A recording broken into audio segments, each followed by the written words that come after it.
janji dengan Bu Bidan. Baik, isi data diri dulu ya, Bun. Iya. Silakan.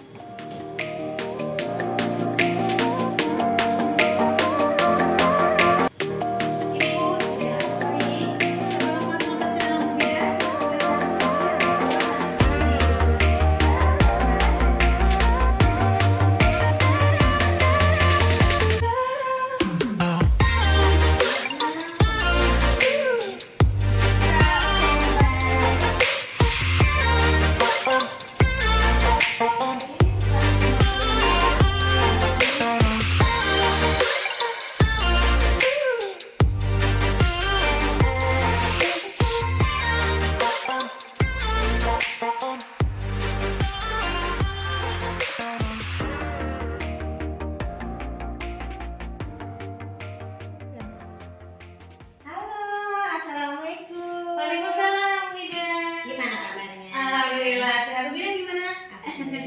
Halo sahabat Bunda, ketemu lagi dengan saya Bidan Lydia dan ini pasien saya Mbak Lulu.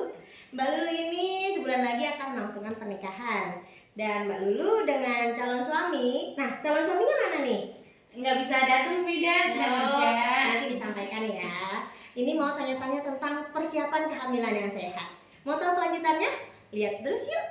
Sebelumnya mohon maaf, saya kan janjinya datang berdua bersama calon suami saya. Tapi sekarang lagi nggak bisa datang, lagi lembur kerja. Iya nggak apa-apa, nanti bundanya bisa sampaikan ke suami hal-hal apa aja yang perlu diperhatikan dan nanti bisa langsung dikerjakan. Bunda, mari kita bahas satu persatu mengenai persiapan kehamilan yang sehat. Jadi hal-hal apa aja yang harus diperhatikan untuk Bunda dan calon suami Bunda. Ya, yang pertama itu tentang pemeriksaan kesehatan. Jadi nanti Bunda sebelum merencanakan kehamilan, baiknya Bunda itu melakukan pemeriksaan penyakit dan virus. Nah, Bunda tahu nggak yang pertama itu pemeriksaan TORCH. Apa itu, Bu, pemeriksaan TORCH? Kepanjangan dari toksoplasma, rubella, sitomegalovirus, dan herpes. Penyakit ini dapat menyebabkan kecacatan dan keguguran. Jadi kami punya laboratorium dan petugas lab khusus.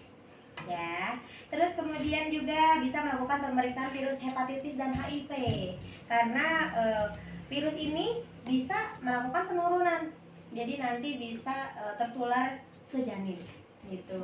Jadi baiknya diperiksa ya.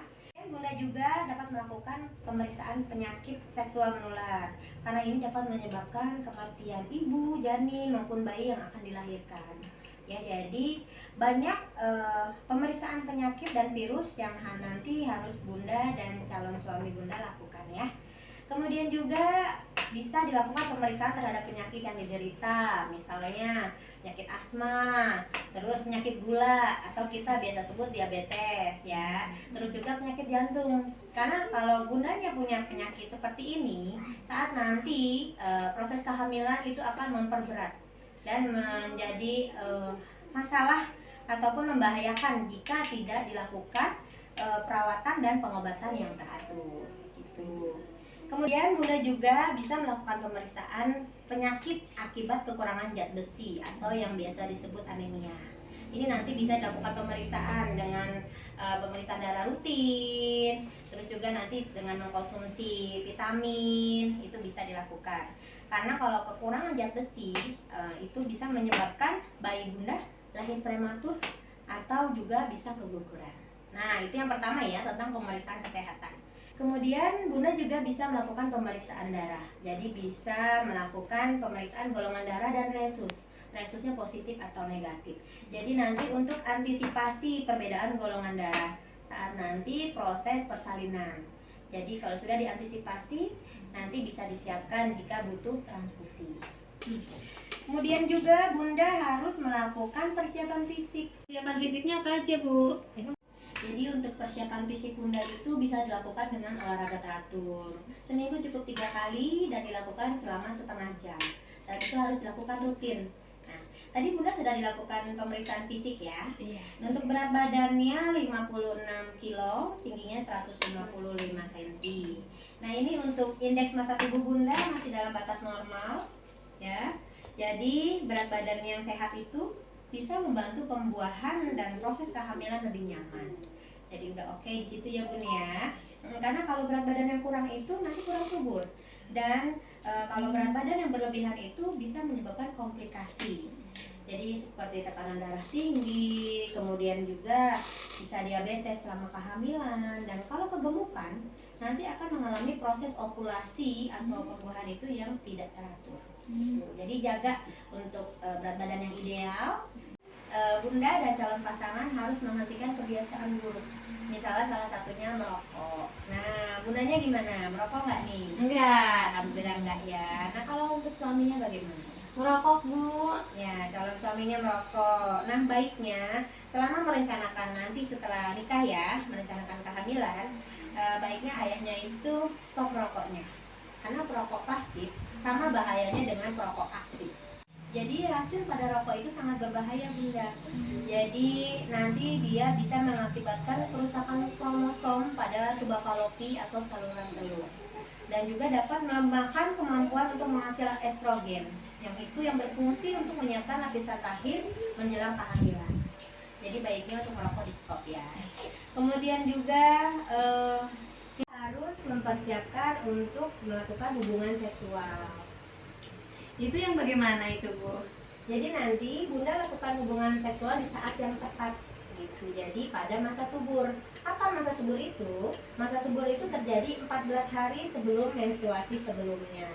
Nah, saya mau tanya sama Bunda, siklus menstruasi Bunda berapa hari? 28 hari. 28 hari ya. Nah, untuk tiap bulannya itu tepat atau gimana? Kadang mundur sih 1-2 hari. Oh ya, tapi tiap bulan dapat ya. Nah, kemudian itu masuk normal ya. Ada keputihan nggak Bu? Kadang-kadang ada. Ya, banyak nggak? Bau Enggak. nggak? Tahu nggak? Tidak. Tidak ya.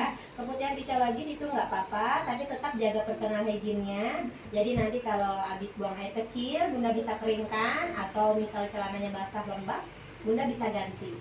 Jadi kita menjaga kuman agar tetap bersih. Kemudian Bunda juga harus melakukan persiapan gizi. Jadi gizi yang baik. Caranya gimana? Nah, memperbanyak konsumsi buah dan sayuran. Kemudian juga Bunda harus menghindari makanan yang mengandung zat aditif seperti penyedap rasa, pengawet, pewarna makanan, dan sejenisnya. Nah, termasuk juga untuk kafein, kalau bisa Bunda dikurangi ya. Suka minum kopi? Iya, suka. Pasti. Ya, kopi itu memang enak, tapi kalau bisa dibatasi kafeinnya, kamu dapat memperburuk kesehatan menjelang kehamilan. Ya. Kemudian juga harus mengkonsumsi protein. Nah, protein ini bagus untuk meningkatkan produksi sperma. Jadi nanti bisa disampaikan ke ayahnya ya. Nah, contoh makanannya itu telur, ikan, daging, tahu, dan tempe. Kemudian ini yang sangat penting, yaitu asam folat. Jadi ini penting buat calon bunda sejak masa prakonsepsi seperti sekarang ini sampai kehamilan trimester pertama. Ya, jadi asam folat itu berperan dalam perkembangan sistem saraf pusat dan darah janin, mengurangi resiko bayi lahir prematur dan kecacatan. Ya. Asam folat itu terdapat di sayuran hijau seperti di bayam, sawi, asparagus, seledri, wortel, jeruk, stroberi, kacang-kacangan, alpukat, pepaya, kembang kol, dan jagung. Banyak untuk asam folat itu banyak. Dan juga nanti bunda bisa minum 400 mg asam folat setiap hari 1 bulan menjelang dan selama kehamilan. Itu dapat membantu mengurangi atau mencegah kecacatan pada otak dan tulang bayi. Ya, jadi asam folat itu penting ya.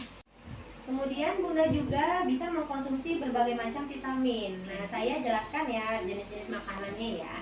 Jadi bunda harus mengkonsumsi vitamin A. Contohnya itu mentega, telur, susu, bayam, tomat, wortel, dan hati. Nah, kemudian juga bunda harus mengkonsumsi vitamin D. Sama seperti telur, susu, hati, minyak ikan, margarin, dan ikan salmon. Ini bagus ya ikan salmon. Kemudian juga memperbanyak mengkonsumsi vitamin E. Nah, ini bisa semua ya. Jadi nanti nggak bunda aja, bunda sama pasangan juga harus mengkonsumsi vitamin E. Jadi ini contohnya toge atau kecambah, dan juga minyak tumbuh-tumbuhan atau gandum. Nah, kemudian bunda juga harus mengkonsumsi vitamin B6. Nah, vitamin B6 ini terdapat pada ayam, terus ikan, beras merah, kacang kedelai, kacang tanah, pisang, dan sayur kol. Nah, kemudian juga yang gak kalah penting yaitu mengkonsumsi vitamin C. Vitamin C ini banyak terdapat pada jambu biji, jeruk, stroberi, pepaya, mangga, sawi, tomat, dan cabai merah. Karena fungsinya vitamin C ini berfungsi untuk indung telur. Jadi untuk nanti pembuahan sel telur dan sebagai antioksidan. Kemudian Bunda juga harus mengkonsumsi makanan yang cukup zat besi, seng, fosfor, dan selenium. Dan Bunda harus hindari makanan yang mentah-mentah, kayak daging mentah, sayuran mentah, karena itu bisa menyebabkan toksoplasma, jadi bisa menyebabkan infeksi pada janin. Ya. Kemudian Bunda juga harus mempersiapkan mental dan psikologis. Caranya itu ya Bunda harus mendapat dukungan, harus memikirkan tujuan untuk memiliki anak, bagaimana cara mencapainya, mencari informasi terkait kehamilan, terkait persalinan, nifas, dan perawatan bayi baru lahir. Jadi bundanya sudah siap mental, didukung sepenuhnya oleh suami dan keluarga. Ya, jadi bundanya sudah siap. Jadi itu nanti jadi lebih sehat semuanya, mentalnya kuat, psikologisnya sehat. Ya.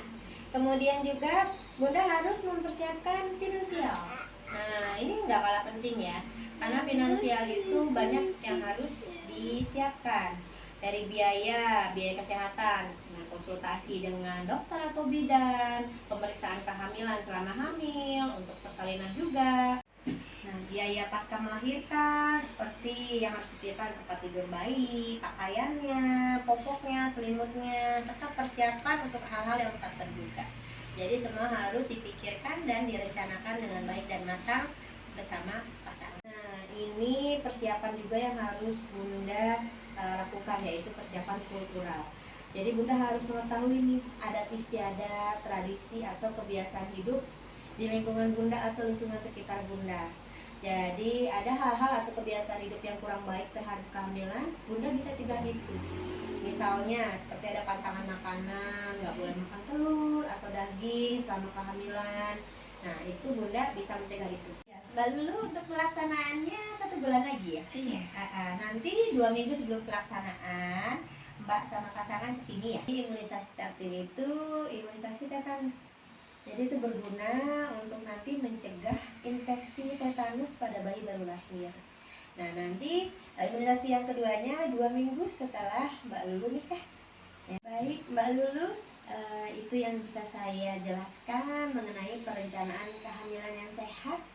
Nanti kalau ada apa-apa Mbak Lulu bisa WA saya, klinik saya buka 24 jam. Nanti bisa bawa pasangannya juga ke sini. Ya. Dan terima kasih untuk penjelasannya, sudah dijelaskan sangat jelas, sudah paham. Nanti saya sampaikan ke calon saya. Oke, terima kasih Mbak Lulu, semoga acaranya lancar, semoga juga cepat nanti diberikan momongan. Ya, Rubidan. Ya, Assalamualaikum. sama-sama. Waalaikumsalam.